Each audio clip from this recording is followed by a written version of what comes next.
welcome, everyone. Welcome to another edition of Remixing Politics and Culture with me, your host, Pam. I am a public relations and marketing professional with a passion for social justice, voter advocacy, and culture. And tonight, I'm so glad that you decided to spend just a little bit of time with us this evening because I have some really great politicos that will be coming on shortly to share some information with you. And by all means, please feel free to be active in the comments and participate. Tonight, we're going to discuss all things Trump. And we're going to discuss the 2024 elections and whatever else comes to our minds because we can, right? This is what I call a political kitchen table talk. And let's face it, there's just so many things going on in the world. It's literally dizzying. Truly it is. So let me not take any more time. I'm going to introduce my guests right now so we can dig in. First up, we have no stranger to the show. We have Latrice Davis. Hello. In New York. She is a senior court clerk at the Queens County Criminal Court. She is an appointed member of the Queens Community Board number 6. She has served on the Aging, Social Services, Disabilities Committee, and the Land Use, Housing, and Landmarks Committee, Transportation and Street Safety, and the Committee for Those Who Are Without Shelter. And for that committee, she was named chairwoman in April of 2022. She is a former Associated Press reporter. Welcome back to the show, Latrice. As always, Pam, thank you for having me. Absolutely. And next up, we have Loretta Thomas Walker. She is retired with a capital R, logistics project manager who served for 36 years for the Department of Defense in Warren, Michigan. Her duties and responsibilities required extensive worldwide travel to assure federal regulations and procedures were met. She is my soror, and she's wearing lovely blue. As a member of Zeta Phi Beta Sorority Incorporated. Welcome back to the show, Loretta. Thank you for having me, and hello to everyone. All right. Good evening, Hey, Loretta. Latrice, girl. Hey, Latrice. Hey. And last but certainly not least, we have Gary Carter Green. He is an Emmy Award-winning producer and political commentator. He has produced documentary series for Apple, Netflix, Discovery, and the History Channel, and Amazon. Past credits includes The Ellen DeGeneres Show, Let's Make a Deal, and The Giant Beast That Is the Global Economy. He is the creator of You Can't Beat Blue, a YouTube and Facebook political platform featuring panel discussions and commentaries. And welcome to the show, Gary. Thank you, Pam. Latrice and Loretta, nice to meet you as well. And I'm hoping maybe after the show, Loretta can tell me how I can retire with a capital R. I need some tips. Good evening, Gary. Nice to meet you too. This is Gary's first time on the show, and I see our mutual friend Mary Rearick is in there. Hey, Hey, Mary. we love you, Mary. Yay! All right. Okay, guys, let's get into it. Now, I'm going to ask this question of each of you with a different variation of it, okay? So, right. Loretta, you first. What do you have to say about Trump? Pause. He's 77 years old. He has 91 felonies. He had to pay E. Jean Carroll a $5 million judgment. He currently now owes her 83.3 because he can't keep his mouth shut. Yet, by all looks, he looks like he might be the Republican candidate for president for 2024. What say you about Trump? Me first? Yes, you first. All right. So I want everyone to remember what Steve Bannon said when Trump first got in office in 2016. Steve Bannon, when he left the office, Steve Bannon said, All right, someone else has to watch the baby now. I'm gone. All right. I don't know if people remember that. I don't remember.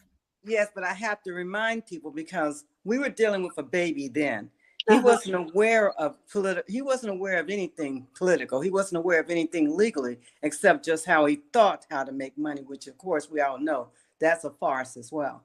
But the thing is that now he's dangerous because he now has a little knowledge. And as you know, the old Proverbs, those that has a little knowledge is more dangerous than those who have some or none at all. So he's dangerous to us now. I can go further into this, but it's just getting started. So don't worry. I got other comments to say about him, but I'll be polite right now. But I got to remind everybody, his best friend said that someone else has to babysit now. He says, I'm leaving. What does that tell us then, back then? What does that tell us then? Right. Okay, now the same question, but with a twist. Latrice, you next. I want to know your thoughts about Trump and about the rappers in hip hop who are saying very positive things about him, and we know the magnitude of their influence. In particular, Snoop Dogg recently just said that he said about Trump, he has nothing but love and respect for Trump since he pardoned a former record label executive, Michael Harris, who was in jail for in prison for for a 30-year case. And he's out now. And that's Suge Knight's record label. What's that? It's Death Row, right? Death Row Records. Right, Death Row. So from that lens, what do you think about Trump? And the twist is Trump and this seeming love affair with some of these rappers that have a great amount of influence. Well, in a nutshell, it all comes down to willful ignorance. Basically, him pardoning that gentleman, Snoop Dogg's friend, is basically a short-term, gain for a long-term. But he's thinking long-term, But it comes down to willful ignorance because Trump, even before he got to the White House, I was born and raised in New York. I live in Queens, the same borough that President Trump came from. Oh, yeah. And Trump is all about self. He's always been about self and money. And he's basically playing on black men's ambivalence when it comes to politics because, black men, they're not, they're not 100% sold on Biden. So that gives Trump an opening. And that's what he's playing. That's what he's preying on. Yeah. But in terms of these rappers supporting Trump, it comes down to willful ignorance because rest assured, if they were in trouble, Trump wouldn't even look their way. Mm-hmm. and that's an understatement that he wouldn't look their way. Let's all be reminded of the Central Park 5, correct? Yeah, Central Park 5. So Gary, I might play this video briefly after you give your example, but Trump is nothing but a malignant narcissist, says his niece, who is a clinical a psychological therapist lady. Okay. And yet he's going to be the Republican nominee for president. My question for you, will alleged Democrat Joe Manchin help Trump beat Biden? Oh. Well, I think you're referring to whether or not Joe Manchin is going to get in the race and divide the votes from the Democrats. I wouldn't put it past him, certainly. I think that the man, look, I have given Joe Manchin as many opportunities as I am going to give him to stand up for anybody in his party outside of the people living in his home. Or I should say his yacht, because he doesn't live in a home, we know. He has a big, giant houseboat, which is in fact a yacht, but don't call it a yacht because Joe Manchin is a man of the people. Wait a minute. Wait. Back up. He lives in a what? He lives on a yacht. Yes. You can call it a houseboat. He drives, I think he drives a Bentley or a Jaguar. We did a whole piece at You Can't Beat Blue. investigating this guy and how he basically harboring what is called gob, which is the leftover stuff after you burn coal. He owns a company that collects that stuff, that sludge called gob, and then he takes it to power plants and uses it again as fuel. And it is less efficient, and it is less clean, and it is polluting the environment. And where is it all going? It's all clouding over his state, right? So I have nothing positive to say about Joe Manchin as to whether or not he will go up against Biden. I got to be honest. I just don't give Joe Manchin the time of day to even consider whether or not he'd do that. And it's getting pretty late. So if he's going to jump in, he better do it fast. But the man is an obstructionist. That's all he does. He does it for self-motivation. He does it for self-worth. And he needs to just disappear. And I hate saying that about a Democrat, but I can say that more than I see on the other side, I will point out when my own are doing something that they shouldn't. And Menendez is another example of that. We do not tolerate these kinds of shenanigans in our party. You know, we want these people out. And, you know, I believe Manchin's not coming back anyway. He's not running again. Right? That's right? He's not running again. So I think the sun is going to set. I think he's going to go to that houseboat and he's just going to stir trouble, but he's not going to be responsible to the people because he's not going to hold elected office. But he's still going to be a pain in our ass. Yeah. Can I say that? Yes, you can. Yeah, and he is. And you know, the one thing I want to show you guys this little clip. Because it falls all into line about Trump. And this is Trump on the campaign trail right after he got the $83.3 million judgment. 1 second. Okay. West Virginia. That's all I got to say about Joe Manchin.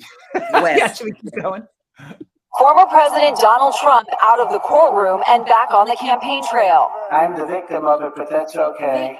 I'm the victim of it. And holding a packed rally in Las Vegas one day after a Manhattan federal jury ordered him to pay $83.3 million to writer E. Jean Carroll for defaming her after she accused him of sexually abusing her in the mid-90s. Look at yesterday. Look at all this crap that's going on. But we keep marching forward. Trump has vowed to appeal, calling the decision absolutely ridiculous and the case a witch hunt. Carroll said the jury's verdict was a great victory for every woman who stands up when she's been knocked down, but still unclear just when she could see any of the $83 million awarded to her. Given what appears to be Trump's limited chances to win on appeal, at some point, E. Jean Carroll will most likely see that money, and likely all of it. The problem is the time frame, so it might be years from now. Also remaining to be seen if Trump will pay any political price. His sole remaining rival for the GOP nomination, Nikki Haley, campaigning in South Carolina tonight. All that time that he's spending in a courtroom defending himself, he's not fighting for the American people. But back in Nevada at the Trump rally, do you think any of... So you notice the victim blaming, and I played that on purpose because somebody will say, well, why do you call him a malignant narcissist? If you look up the definition of it, that is one very useful tool that they do in their little psychological tool bank. Very charming, but they're always a victim. I look at all that I've done for you, and this is what you do to me. And unfortunately, if you've been listening to any of his supporters, they're buying it tooth and nail. They're buying it. Oh, Mary said she was scared to see the clip. Renee, he's the king of charismatic. When it comes to charismatic, ridiculous. Thank you, Mary. Thank you. I don't curse, but that is what I'd like to say. Victim, exactly. Victim, my what? But he's the king of charismatic comments. He's still writing on the fact that he was, what was that show he was on? The Apprentice. Yeah, The Apprentice. Yeah. And I confess, guys, I love that show. I would crack up. I feel so guilty that I was such, I would laugh. I never took him seriously. And look how dangerous he is. I never ever took him seriously. No one took him serious in the beginning. We all laughed at him because we didn't think anyone would take this guy serious. And then he got into the White House. Like I said, that little baby or that child is now a little teenager now, worse than ever before. And we've got to stop this. We've got to stop it. So right now, our plans are leaning heavily on the Democratic Party. I don't know if you all have noticed what Gavin Newsom, the governor of California, has been doing. Isn't it wonderful what he's doing? Yes. He's going around to different states right now, talking to the one, talking to all the Republican Party first, as well as the Democrats, and telling them what's at stake here. While everybody's being blindfolded by, and Trump is very meticulous about this. If you notice, he's been trying to make sure he's been in court and not in the public sight. He doesn't want to have a discussion with Nikki Haley. She'll take him down big time on everything that he has not accomplished when he was in office. That's what needs to be discussed. And I'm waiting for Joe Biden to emerge, since he's going to be the one for the Democratic Party. I'm waiting for Joe Biden to emerge. I'd like Gavin Newsom to be the one for the Democratic Party, if you ask me, but that's another subject matter. I want to agree with you on that point, Loretta, but here's the problem. We wind back to 2016, and I admit to this myself. During the 2016 campaign, never in a million years did I think Trump would be the last man standing. Even during the presidential debates, Hillary wiped the floor with him all 3 debates. And yet, what happened on November 8th? So the lesson I learned from that was to never underestimate him again. And not just him, but the people behind him. Like, rest assured, Nikki Haley, she may be taking it to him now, but in the end, the Elise Stefanik's of the world and the Steve Bannons, they're not gonna put her in the White House. I mean, I refuse to believe she's that stupid. I think what it is basically she's positioning herself for vice president if Trump does indeed secure the nomination, and she's hoping that he'll pick her, put her on the ticket. That's my guess. Yeah. Let me say this. Dawn Daily Mac, you're on LinkedIn, and for some reason, your message to me isn't coming up in the chat. None from LinkedIn. I see only Facebook and my YouTube messages. But she says, let me read you hers since I can't put it on the screen. Oh, shoot.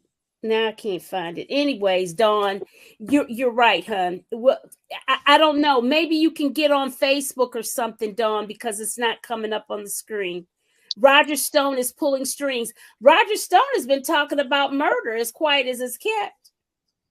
Well, I mean, with this Republican Party, you can't put anything past them. So I think what we have to do, especially those who don't care for Trump and don't want to ever see him back in the White House, we need to be paying attention, not just the federal level, but on the local, like the state and city levels as well. Right.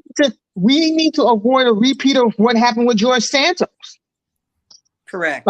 Like, we have a race coming up in New York in 2 weeks, I believe.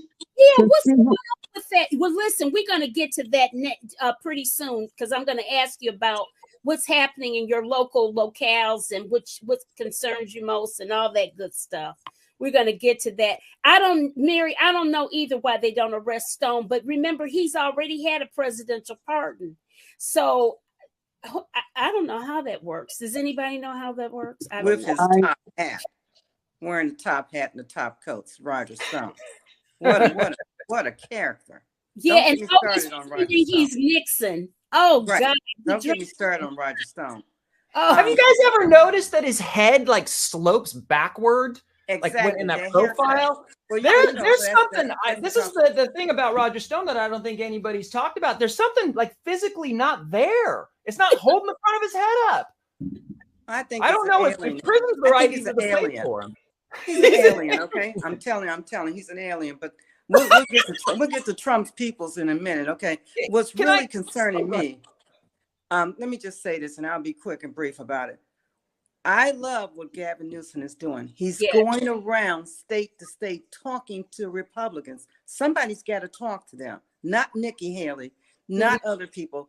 Someone like Gavin Newsom, a serious Democrat, intelligent Democrat, who knows all about the whole in and outs of the whole political scene and the whole money and stuff like that. Someone needs to talk to these people, because how else will you be able to change them until you go hand to hand, foot to foot, and talk to them and show them how this is affecting your life too, not just Democrats, your life too, Republicans. This is going to affect you. The guy is talking about wiping out the whole Obamacare. He's talking about wiping it out. That's not going to affect just Democrats. And so Gavin is doing what I would do. I'd go around and talk to people and tell them this is going to hit you too. They're talking about not funding money for Ukraine. They're talking about reducing money. They're even talking about shutting the government down. You got that little crazy girl called Margie Taylor Greene. Oh, she's talking about that stuff. New.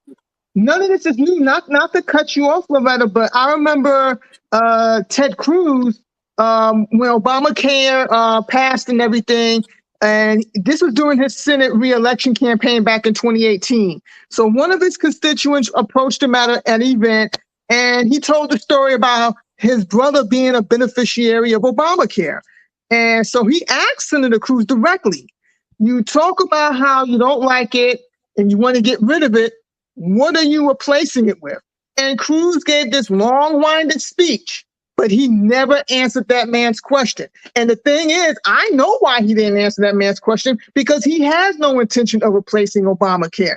Basically, Cruz and those guys, you get sick, you're on your own. To hell with you. And the fact that he didn't even have the decency or the courage to say that to that man's face, that is what is going on. So what you're talking about has already played out, and it's just going to be another repeat of that if, God forbid, Trump wins in November, which I hope he does not. What has the Republican Party done in 2023? That needs to be brought out. Nothing. I can tell you what they did in 2023. They complained nonstop for immigration reform, for reform at the border. And now that bill is in Congress, and Donald Trump has told the Republicans who are voting, vote against it. Vote against it, because I want to point to Joe Biden and say he is responsible for the immigration problem at the border. So what the Republicans have basically been doing, they have abandoned all principles, they have abandoned all platform, and they walk at the knee of Donald Trump. He can jerk them one way and then jerk them right back the other way, and they'll happily go along with it. And that's where the Republican Party is. And I'd just like to say this about Gavin Newsom. You know, there has been so much complaining to the Democrats and by the Democrats. Where are the surrogates? Where are the surrogates? Where are all these people talking? And this is Gavin Newsom. He is killing it. We could not ask for a better surrogate for the Biden administration. And we need him. And I just want to say why we need him and why we need more than Gavin Newsom. And I'm gonna sum it up in one sentence, okay? Joe Biden is not Barack Obama. He doesn't have the flair. He doesn't have the charisma. Some days he doesn't even have the sturdy gait. He does need surrogates. He doesn't have a Michelle. I love Jill, but it's not the same thing. Even the children, Sasha and Maria, we can't use Hunter. You know what I mean? So Joe Biden doesn't come to the table with the same cards. Thank you. And that is why it is not just upon Gavin Newsom to be a surrogate. Mm-hmm. We need to be surrogates for Joe Biden. It is what Barack Obama would want of us. Right. We need to be speaking up.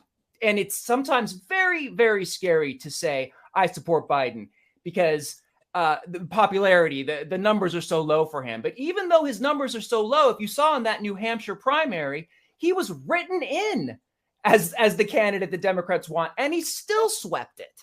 So the popularity numbers, the poll numbers are one thing, but if we can drive home what Biden has done and what the alternative is going to leave for people, we've got 2024, but we've got to do it in a way that we didn't have to with Clinton, in a way that Bill Clinton, in a way that we didn't have to with Barack Obama. They had charm. Bill could play the sax. They could woo people. And Trump does have that ability to a certain segment of the population. So it's very basically Trump gives those people permission to take off the mask.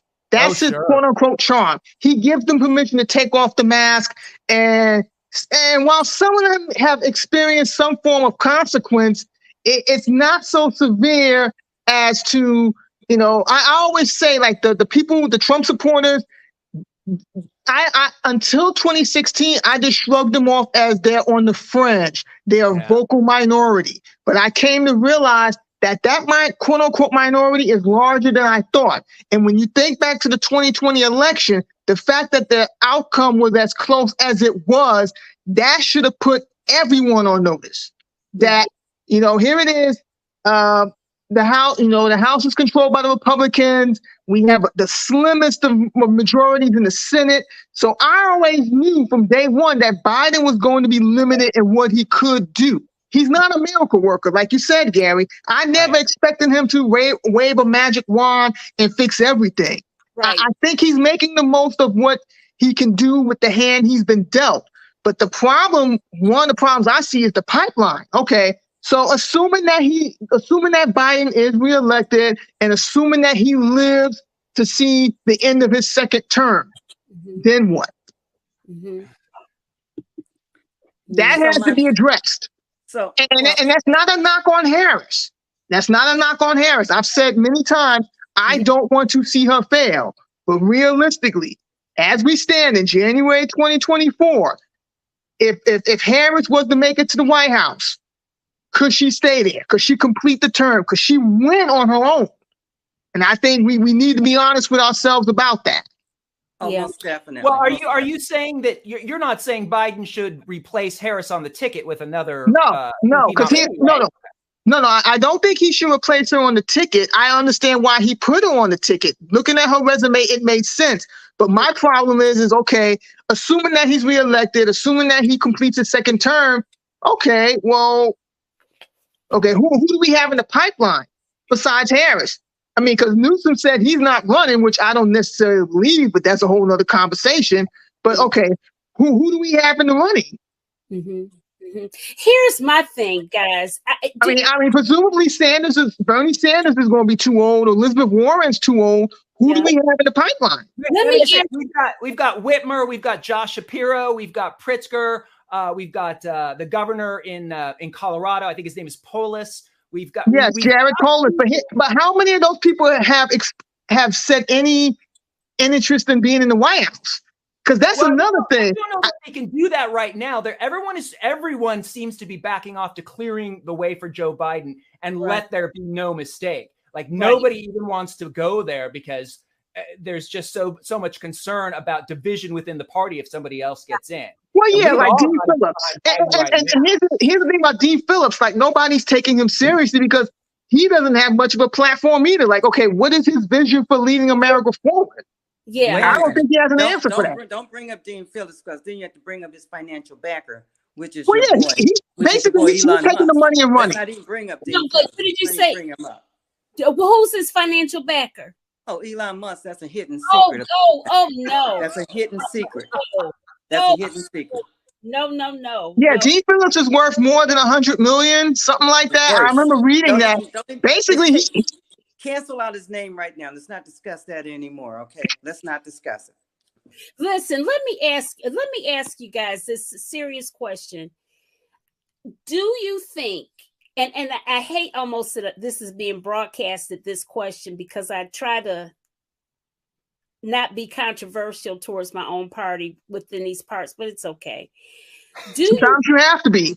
Do you think it was selfish for Biden to run again and not try to pass the mantle over onto Gavin? Because I really thought that he was going to do that. One time Gavin went to the White House and I really thought he would think clearly and soberly about what's going on.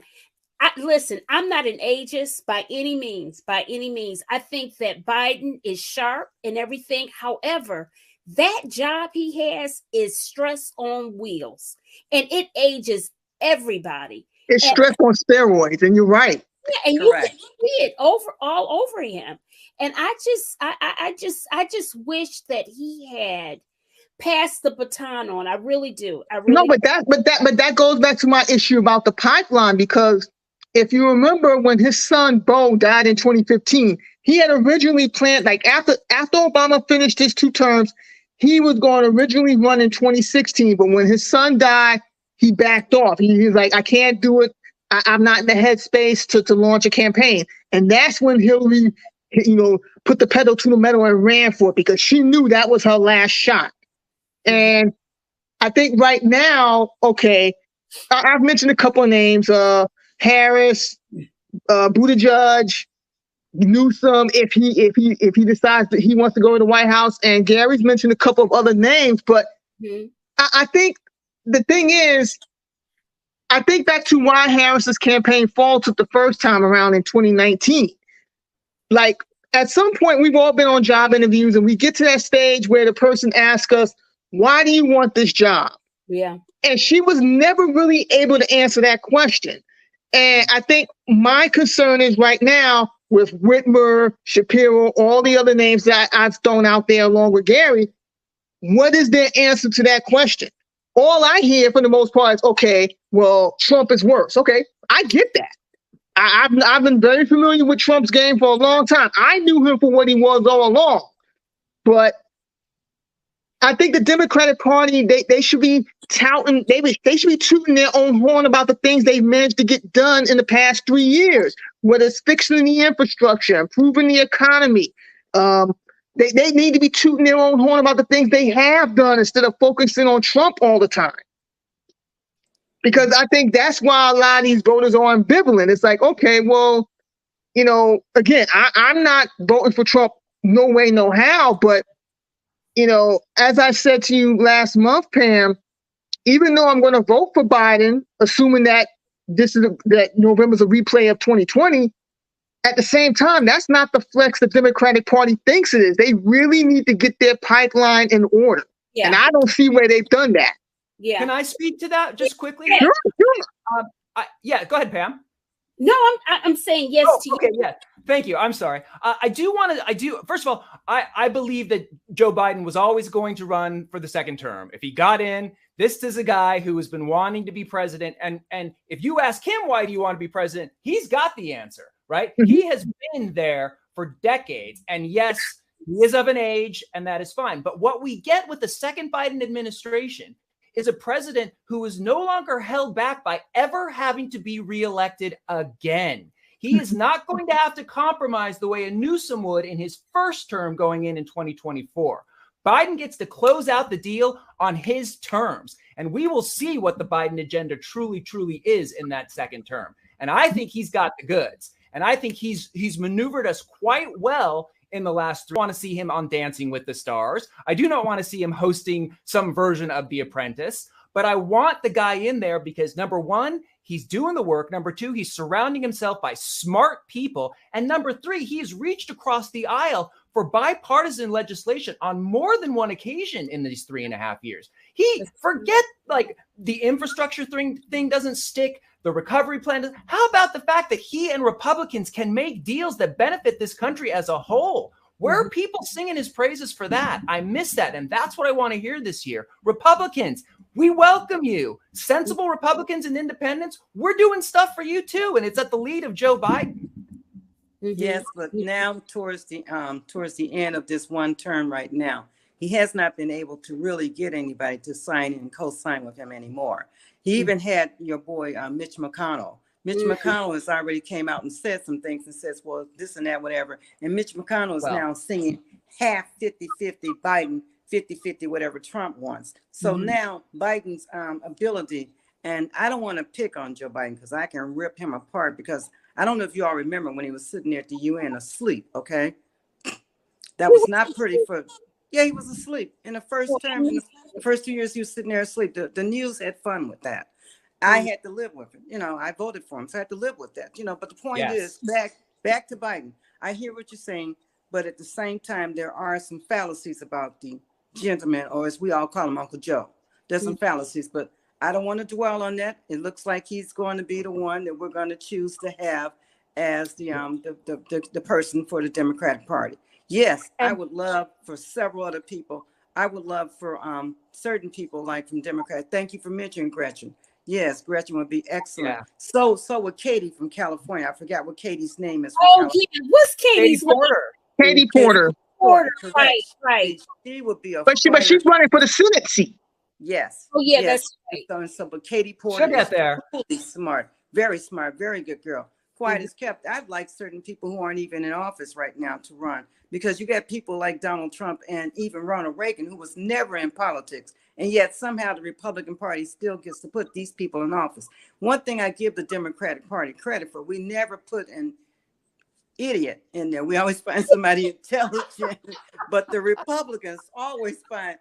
Do you guys remember that one show? I think it was Cheers. Somebody said that someone said that Ronald Reagan was the president, and the guy says the actor. That is the Republican Party. They never have somebody who can really go up against our people. It's always been an insult to the Democratic Party whenever you have somebody like a Donald Trump or like a Ronald Reagan actually running for office and actually running against somebody intelligent like that. That's just complete insult. But Two words: Herschel Walker. Herschel Walker. Oh my God! You. Hey, what happened to Thank you very much. Remember when we asked when he didn't win, and look, he almost won. But when he didn't win, we wondered what was going to happen to him. You haven't heard from him. Where is he? Where is he now? He's hanging out with Waldo. Nobody knows. Like he probably went back to Texas. But speaking of Georgia, he's probably still campaigning. No, but speaking of Georgia, there's something else I want to say. Like when Stacey Abrams was running for governor in 2018, she lost, but it was a close race. 2022, not so much. I personally suspect she's going to run again come 2026. I think she's simply biding her time. But I bring her up because she did the legwork. She was in the trenches. She did the grunt work, and yet she didn't get the payoff. And that broke my heart because as much as I liked her, at the end of the day, I'm not a resident of Georgia. I could not get out there and vote for her. So it's like, I enjoy these conversations and I'm happy to share my knowledge, but I also feel like at the end of the day, these constituents need to get off their butts and vote. We can't do that for them. But what we can do, and this is what You Can't Beat Blue does, we connect Democrats from one part of the country to the other so that people in where I live, I'm in a very blue area. I need to know where my dollars are supposed to go in this country in order to preserve Congress. So I can't vote for Stacey Abrams, but I can phone bank for Stacey Abrams. I can send the campaign money. I can text bank. I can do everything possible from my neck of the woods. And that really is at the core of what You Can't Beat Blue is all about. One, you support somebody near you, and two, you support somebody who's not in your own backyard. You find out where the Democrats need support in this country to hold on to Congress, and you make sure you send your power, your money, your talent, everything to that candidate. Beto O'Rourke didn't win, but I gave him 10% of my paycheck when he ran against Cruz. Every single week, 10% went to Beto. Beto, that was my dude. That was my dude. And I thank you for sharing that example, Gary, because I think, yes, I think we're going to see that play out this year, like in Arizona. I hope so. Arizona's a toss-up state. I've read that it's purple now. And, the Senate seat is is up for grabs. So, I mean, we'll see how that plays out. But I think what you just said is very true. So I thank you for sharing. We have so much power that we're taught to not think about, that we're taught to not consider as voters in this country. We get very tied up in our local Senate race or our city council race, and we think, well, that's all the energy I can apply to it. But we've at this stage of the game where it's this critical, we really got to try to understand things at a national level and really help out wherever we can. And it's different for everybody. I know not everybody's got the money to send to candidates all over the country, but time is valuable too. Somebody put in the chat, I don't know who Joski is, but he says Joe Biden is to blame for the border, and that's a fact. No, it is not a fact. I don't know what this border situation, that's a whole nother separate show, because I do not understand. I have not studied our immigration situation. I really haven't. So I have to defend that person, Pam. Okay. Let me tell you why. Go ahead. A couple of weeks ago, they was on television that Joe Biden was arguing with the governor of Texas about those barbed wires. Yes. That was an argument there. There was also another argument a couple of weeks ago about the frozen water, and someone actually died trying to cross the frozen water and things like that. So Joe Biden was saying, take down the barbed wire because it's inhumane. You're trying to hurt these people who are trying to illegally come into our country. Mm-hmm. So I'm defending that person because they're correct on that part, because Joe Biden really wanted to fight. And that's still an issue right now in court right now. And that's an issue. And so I can get started on the illegal immigrants, but it won't be nice, you all, because I do have a more of a conservative streak about me. It won't be nice about that because hey, as long as you're being honest, I mean, like, yeah, I agree, because it is a thorny issue. There's no clear resolution. We're gonna be down a rabbit hole, and Jokesky. I don't know who Jokesky is, but Jokesky, I hope you have liked and subscribed. I see what Jokesky's written on YouTube and stuff. Yes, and Stacey Abrams did do that work, and she did it. She did everything. She couldn't do anything specific for, but there's so much stuff he called for. It y'all are so big. It's so much the. And by the way, Gary, let me say this about Mary. Yes, Pam had Mary on her show a couple Yes. of weeks ago or a month ago. Mary is a wonderful sister. She's my blue-eyed sister. She's out there doing things in her community, which is what we all need to do. But Mary's doing it from the standpoint that she has to take responsibility, as she said on Pam's show, that she has to go out there and talk to her neighbors, talk to her relatives, talk to people and say, well, so why are you voting for Trump? Because that question needs to be asked to anybody who is Caucasian, but also it needs to be asked of Black men as well, because Trump is playing to them about the whole border thing. He's playing to their psyche about everything. He's played this game before. And I'm not judging Black men. I know what's going on, why it hurts and everything. But the whole thing is, yeah, you're welcome, honey. But the thing is, Mary's doing what everyone else needs to do. We all need to go out there and do our part. I'll tell you what I do at my church. I am part on the political action team at my church, and I'm speaking up about what needs to be said, because people are not wanting to have these conversations. Well, when are we going to have them? This is January, people. We don't have time not to have these uncomfortable conversations. That's uncomfortable. Right. This is the year where you take off the uncomfortableness and we talk about this and we try to get things accomplished and get things done. I don't have time for you to say, well, I'm comfortable. No, we don't have time for that. That's right. Here's another thing, Loretta. But here's another thing. I often talk about like the 3-point mantra: awareness, action, and enlightenment. And there's nothing wrong with conversations. I'm all for that. But at some point, as my mom used to say, you either piss or get off the pot. And we need to take, so it's like when we get, it's the action stage that I think we get stuck at. Like, we all know racism is a scourge on our country's history. That's a no-brainer. The fact that we're still arguing about, the cause of the Civil War, and I was like, when Nikki Haley gave that did that interview early this month, and I'm thinking we're still having this conversation 100+ years later about what caused the Civil War. It's like, if you don't know that by now, then I feel like I can't help you. But like, we need to come to terms with the things we have done. We need to come to terms. We need to own that our foreign policy has not always served the best interests of humanity. Like what's going on in the Middle East, I personally have said that there should be a ceasefire. Thank you. Because who benefits from keeping that war going? I'll give you a hint. It's not the civilians. No. So I have personally called for a ceasefire, but at the same time, like when you hear the phrase "from the river to the sea," is that a call for genocide? I don't know. I really don't. And I feel like since I'm neither Jewish nor Palestinian, there's a part of me that's like, you know what, maybe I should sit that one out. But what draws me back in is I don't want my tax dollars subsidizing mass killings. Yes. Thank you. Thank you. You have every right to speak on this subject. We all have every right to speak on this subject. And I think that specifically, because that's really, I would say, the hot button issue right now, what we really need to do, and this is the hardest part of all, we have to listen to the other person. We've got to listen to where they're coming from. And if it's from a place of non-reality, we gotta start from there. You know what I mean? Because at the end of the day, we need the votes. We need every single vote we can accumulate for this election. And sometimes it's just about having listened and saying, all right, I get that you feel that way, and I'm not going to negate it. But now let me tell you how I feel, and then we'll go our separate ways. I'll have in my head what you're thinking and vice versa. Just kick it around and see if that sway. Maybe it won't sway them at all until the moment they get into that voting booth. And then they think back, oh, I remember what Pam said. I remember what Loretta said. I remember what Latrice said.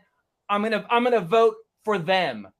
I'm gonna. I mean, I know in the Muslim community, I've read numerous articles where they talk about what's going on in the Middle East is a deal breaker for them, and it's unfortunate that it's come to that.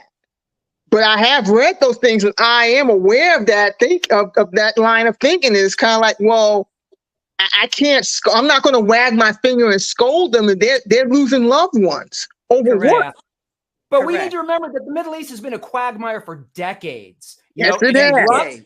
It soothes, it erupts. This didn't just all start under Joe Biden, right? And no president prior to Biden has been able to put it to bed. So, how much are we going to really blame him for this? I don't know. Oh, no, I'm not blaming Biden at all. I'm just saying, people who are only aware of this incident really need to pick up a history book, because a history books are going to give them a perspective. Go to a bookstore. Just pick up a book on the subject and just read it. I worry when we talk about people of color supporting Donald Trump. I mean, how can you be a person of color and be in this country, Asian American, African American, Indian, and know that people who look like you were compromised, were exploited by white colonialists or, versions thereof since, simply because of skin color. Look, Trump has said that black people come from shithole countries. Mexicans are rapists. Is he going to do anything for them when he's in office? No. Absolutely not. He's going to take their votes. He's already shown that from the 4 years he was in the White House. He's already shown, he's already shown his hand. Yeah. But the people who don't know history are repeating it. That's what we're seeing. You know what I mean? Like, they're not. That is a fact. That is exactly. Listen, we're going to shift this conversation. Y'all. I knew it was going to be lively. I wish we were all at a table together. This is great. Okay, so shifting to our backyards. I want each of you to think about what political issue concerns you the most in your city, state, and local election scene. Or are you confident that voters in your area are going to show up and show out? Loretta, you first. Thank you. So what I was going to finish before Latrice brought out their comment about getting off the pot. So at my church, Latrice, not only do we discuss that issue, but we also tell people who needs help to get to the polls, because we can't take any chances right now. We can't do anything if we're going to talk to people. Talking is the first part of it. But afterwards, who needs the help? Because I don't have time for you to give me an excuse why you didn't make it there. So I already put that out there at church, because we don't have time. But I also put it out there in my community as well, because I don't need excuses out here why you didn't make it. Every single vote counts. Every single vote counts. Yes. I mean, Biden won 2020 by a very small margin. So every single vote counts. So in my area, and I'm living here in North Carolina. So in my area, what concerns me most about my area and what's going on, and I really don't want to go into my neighborhood, but I can. But I'd rather go outside of my neighborhood and go a little bit further, spanning out there into the Charlotte area and everything. What concerns me about my areas is the things that's going on. We had that young lady who used to be a Democrat flip and became a Republican, okay? Oh, no, we talked about it. Right. We talked about it. And I had about her. Right. How she messed up the thing in North Carolina. She did in that. North Carolina. Exactly. One person did that. Yeah, she did that. That's how dangerous things can flip. So that's the whole point. As I said, and as Gary said, the conversation needs to be out there discussing, so we can stop and make sure and check out people like that, because you'll be amazed of the black people and white people who claim to be this party and claim to do whatever they're doing. Okay, I'll go on again, but let me stop. Let me let other people talk because I can go on. Okay. And Gary, you're up next. What's your thoughts? I'm in Portland, Oregon, and if you will recall, that's where Trump sent his little goon squad to try to show what a big man he was. He won't go to I remember that. Yeah, he won't go to like a large city where they, stomp him, but they sends him to Portland, a mid-sized city. And I'm from Southern California, and in Southern California, I'm considered something of a lefty. The same thinking up here. I'm a centrist. We got far left going on up here in Portland. So sometimes it's very difficult to have, we got a lot of Bernie bros and Elizabeth Warren and AOC fans. And sometimes it's a difficult conversation to have. Just the two things that I want to say, the big issue that we have here is homelessness. And at the root of that is drugs and mental illness, which are not being addressed properly. I understand they're complicated issues. Also, housing being built, we've got issues with that. But I do want to mention in speaking of, if you're looking for a candidate in order to give us a majority in the House, the Oregon 5th District, there is a woman named Jamie McLeod Skinner. And I want everybody to look her up. She can flip that seat from red to blue in 2024 and give us more of a House majority, a little cushion that we'd like to have so we can have a little defector votes if we need it. She definitely needs money. She could use text banking and phone banking. I'll say it again, Jamie McLeod Skinner, Oregon 5th District. If you want to help Oregon or Portland at all, that's where you should do it. Mm-hmm. Okay. That's what I love. I'm so excited now that I'm getting people, thanks to Mary helping me, people from other places and stuff. It's great. Okay, Gary and Loretta, did you say your piece already? Yeah. I did, but I got more to say, but I'm gonna yield the floor. I'm gonna yield the floor. Yeah, I'll come to you, Latrice. Well, the local race here in New York is for George Santos' seat. I don't know the district off the top of my head, but it's not too far from where I live and work. Tom Suozzi, I hope I said his name correctly. He was the predecessor. So he's running for that seat again. His opponent is a woman who has kind of gone MIA. Like her husband's been caught up in some scandals, and she was supposed to debate Suozzi, and she didn't show up. So she's got 2 weeks left to state her case for the seat, but so far she hasn't done that. But I think what happened out there, the local newspaper, it's a hyper local paper, by the way, the North Shore Leader, they were on to George Santos first, but then mainstream media dropped the ball and he got into the House, and it took more than a year to get him out, but it got done. And so I think that's the key race we're looking at in New York right now, because there's a special election, and then you have the regular races in November. Mm-hmm. Gosh, how do you think things are going to happen in the special race? I think Suozzi's going to get his seat back. I think he's going to get his seat back because, again, I think what happened with Santos was a wake-up call for a lot of us, and especially those constituents who live in that area, because Santos didn't do anything for them. No, he didn't do anything. But embarrassed a lot of people. Well, he embarrassed them, yes. But that was other nice than that, he said constituents. That was nice, Latrice, how you said constituents. You don't want to say the genealogy. You don't want to say. I'm trying to be diplomatic here. I think, but also, we know what you didn't another say. race in New York that's not getting any attention. I'm not even sure there is a race. Kirsten Gillibrand is up for re-election, but I haven't heard anything, so I'm assuming she's going to run unopposed. Okay. So let's talk. I agree, Lynette. I agree. I agree with you, Lynette. Yeah. Let's talk about a positive bright light here. Okay, the gentleman, the Democrat that just won in Florida, he just flipped a seat in Florida thanks to the congressman down there that's helping them out to get the seats flipped. And so they're learning what is the formula down there in Florida. Walk around and talk to the people and literally talk to them. And that's how they were able to flip that red seat to the blue. So believe me, I hate to say it, but the conversation is needed. We need to get out there and talk to people, right, and challenge nicely about their whole theory, and show them that your information is flawed. And you possibly get it from, you know, certain other areas like, you know, Fox News. I'm just having conversations, but it needs to be more than that. Like, again, okay, DeSantis, thank God he's term limited, but okay, he's been governor since 2018. What has he done for the people of Florida? Ban books. What else has he done? Caused a lot of turmoil, and Phi Alpha has decided that they're not doing any more conventions there. They canceled out last year. A lot more of us need to do the same thing. I'm not, you know, I love Disney World and all of that, and then they're messing around with Disney. Well, I wonder what's happening with that lawsuit, because they fought back.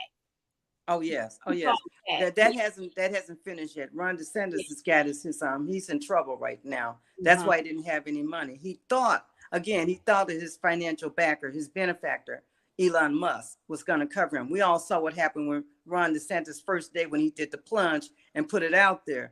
All of the system bum fired. Remember that, everybody, how it just bum fired? And we're thinking, well, this is Elon Musk. Doesn't he own what he calls it now, X? Doesn't he own Twitter? Doesn't he own all that? You know, so it's interesting what happened. So I was not surprised when Ron DeSantis had to back out. He had no choice. I was watching the news how they said that 2 nights before the New Hampshire primary that Ron DeSantis people were busy playing with a jigsaw puzzle. Do you remember them saying that on the news? That was a hint right there of what was going on with the DeSantis camp and everything. But we won't discuss the Satan. That's a waste of our energy again. We want to talk about solutions here. We want the people watching right now to know that the solutions out there is what Gavin Newsom is doing. Walking, talking to people and saying, do you know this and that is going on? Do you know how this is going to affect you? Do you have any problem? Can you talk to other people? Because if we educate folks on what's happening, because people need to remember, if this buffoon gets in office again, because he's got the poor people, and the reason why he went, Gary, to those little areas, because that's who he has. He has the poor people. Remember, the what is that? That rich people from the Republican Party, the Lincoln group bowed out in 2020. The Lincoln Project. The Lincoln Project. They bowed out and said, "We'll take our money elsewhere." That was one of the reasons why Joe Biden won, because they took money away. The Lincoln Project did some hellified campaigns. Exactly. And their communications is the chef's kiss. We need that. So they help Biden, and because our communications within the Democratic Party, I don't know. I did a whole show on that, and that was one of my. I remember that. Yes, I do. Correct. And it was just 3 sisters talking that are all in this industry, and it was so fascinating that I don't know that they hire many of us to do anything that they're trying to appeal to other people. It's insane. And they get all of these people who don't look like us trying to talk to us. And I'm like, really?